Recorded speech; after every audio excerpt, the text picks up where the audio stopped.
ஐயப்பன் புலிப்பால் கொண்டு வர காட்டிற்கு புறப்படும் பொழுது அவருடைய வளர்ப்பு தந்தை மன்னர் ராஜசேகரன் சிவபெருமான் தன் மகனுக்கு துணையாக உடனிருக்கும் விதமாக அவரிடம் முக்கண் தேங்காயையும் கூடவே சில உணவுப் பொருட்களையும் தந்தனுப்பினார். அதை ஐயப்பன் இருமுடிகளாக கட்டி எடுத்துச் சென்றார்.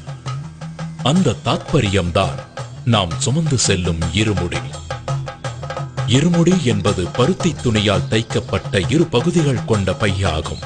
பக்தன் பக்தியுடன் சுமந்து செல்லும் இருமுடியின் முன்புற பையில் மஞ்சள், குங்குமம், நெற்பொறி, அவல், மாளிகை புறத்து அம்மனுக்கு தீபமிட திரிநூல், எண்ணெய், அடுத்தது முக்கியமான காணிக்கையான நெய் தேங்காய், அதாவது ஐயப்பனுக்கு மிகவும் விருப்பமான நெய்வேதிய பொருளான முக்கண் தேங்காயில் ஒரு கண்ணில் துளையிட்டு அதனுள் இருக்கும் நீரை அகற்றி பின் சுத்தமான நெய்யை நிரப்பி அடைத்து எடுத்துச் செல்வதுதான் நெய் தேங்காய்.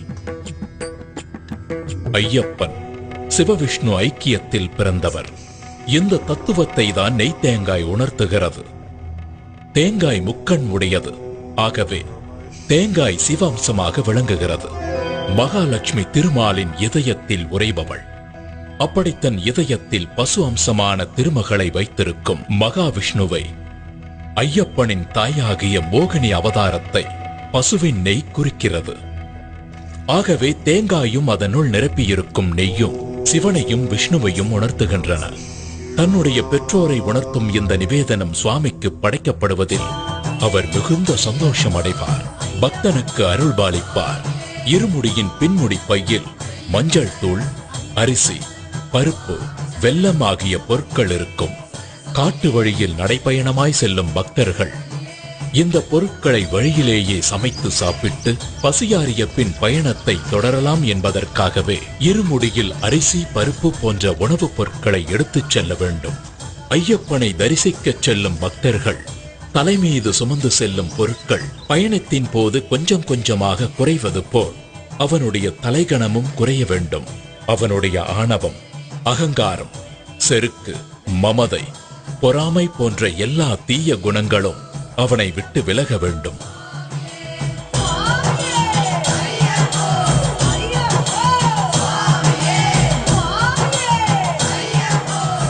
சபரிமலையில் உள்ள ஐயப்பனை தரிசிக்க பக்தர்கள் அனைவரும் எரிமேலி என்ற இடத்தில் ஒன்று கூடுவார்கள். எரிமேலியை சபரிமலையின் நுழைவாயில் என்றே சொல்லலாம். இங்கு பந்தள மன்னர் ராஜசேகரனால் கட்டப்பட்ட தர்மசாஸ்தா கோவில் உள்ளது. இந்த கோவிலுக்கு எதிரில் ஐயப்பனின் நண்பரான வாவரின் பள்ளிவாசல் உள்ளது. ஐயப்ப பக்தர்கள் வாவர் சுவாமியை வணங்கி அங்கு தரப்படும் விபூதி பிரசாதத்தை பெற்றுக் கொள்வார்கள். இந்த எரிமேலியில்தான் முக்கியமான நிகழ்வான பேட்டை துள்ளல் என்ற நிகழ்வு நடைபெறும். அப்பொழுது பக்தர்கள் தங்கள் மனதில் உள்ள தீய எண்ணங்களை போக்க வேண்டும் என்ற நோக்கத்தில் நடனமாடுவார்கள். பேட்டை துள்ளல் முடிந்த பின்பு அங்கே வரும் கன்னிசாமிகளுக்கு ஒரு சரக்கோலும் ஒரு கருப்பு நாடாவும் கொடுக்கப்படும். எரிமேலியில் பேட்டை துள்ளலை முடித்துவிட்டு பயணத்தை தொடரும் பக்தர்கள் பேரூர் தோடு, கோட்டைப்பாடி ஆகிய இடங்களை கடந்து காளைக்கட்டி என்ற பகுதிக்கு வருவார்கள். இந்த காளைக்கட்டி என்ற இடம்தான் மகிஷமுகியின் உடலின் மீது பகவான் நர்த்தனமாடி தனது வெற்றி களிப்பை வெளிப்படுத்திய இடம். அந்த நர்த்தனத்தை காண வந்த சிவபெருமான் அவரது காளையை அங்கேயே மரத்தில் கட்டி வைத்ததால் அந்த இடம் காளைக்கட்டி என்று அழைக்கப்படுகிறது. அதன் பின்பு அழுதா நதியில் நீராடி மூழ்கும் போது பக்தர்கள் நதிக்குள் கிடைக்கும் கல் ஒன்றை எடுத்துச் சென்று போகும் வழியில் உள்ள கல்லிடும் குன்று என்ற இடத்தை அடைந்து அரக்கியை சமாதி செய்த இடத்தில் அந்த கல்லை வைப்பார்கள். அதனால் அந்த இடம் கல்லிடும் குன்று என்று அழைக்கப்படுகிறது. அதனைத் தொடர்ந்து இஞ்சிப்பாறை கோட்டையை கடந்து உடும்பாறை கோட்டையில் ஸ்ரீ பூதநாதரை வணங்கி விபூதி எனப்படும் சாம்பலை பெறுவர்.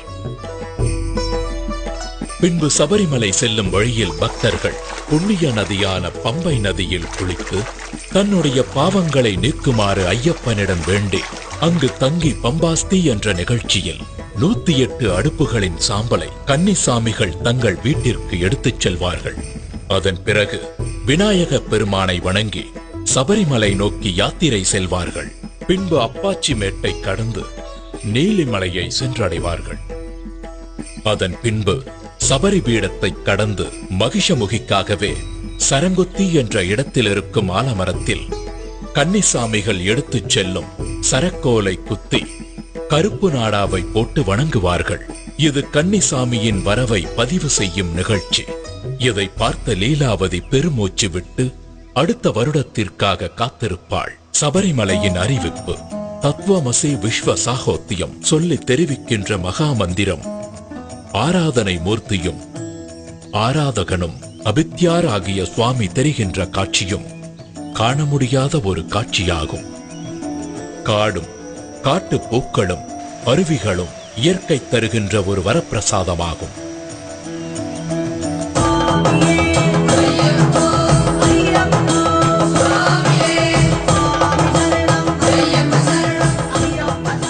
பின் ஐயப்பனின் சன்னிதானத்திற்கு முன்புள்ள தத்துவங்கள் 18 பகவான் தத்வாதீனனாக இருக்கிறார் என்பதை உணர்த்தும் 18 படிகளை ஏறிச் சென்று ஐயப்பன் சன்னிதானத்தை அடைந்து தன்னுடைய பாவங்களையும் தோஷங்களையும் கஷ்டங்களையும் நீக்குமாறு வேண்டி பக்தி பரவசமடைந்து அன்று இரவு அங்கு தங்கி மகிழ்வார்கள்.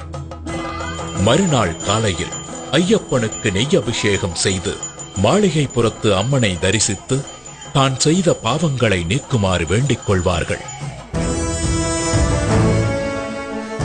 மகர விளக்கு பூஜைக்கு முன்பு ஐயப்பனுடைய தங்க ஆபரண பெட்டியை பந்தள ராஜ்யத்திலிருந்து சபரிமலைக்கு கொண்டு செல்லும் பொழுது ஆகாயத்தில் ஆபரண பெட்டிக்கு வழிகாட்டியாக கருடன் கூடவே பறந்து செல்வது ஒரு சிறப்பு அம்சமாகும்.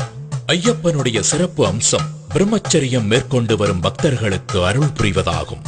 அதனால் 10 வயதிற்கு மேலுள்ள பெண்களும் 50 வயதிற்கு குறைவான பெண்களும் ஐயப்பனை தரிசிக்க சபரிமலைக்கு செல்லக்கூடாது.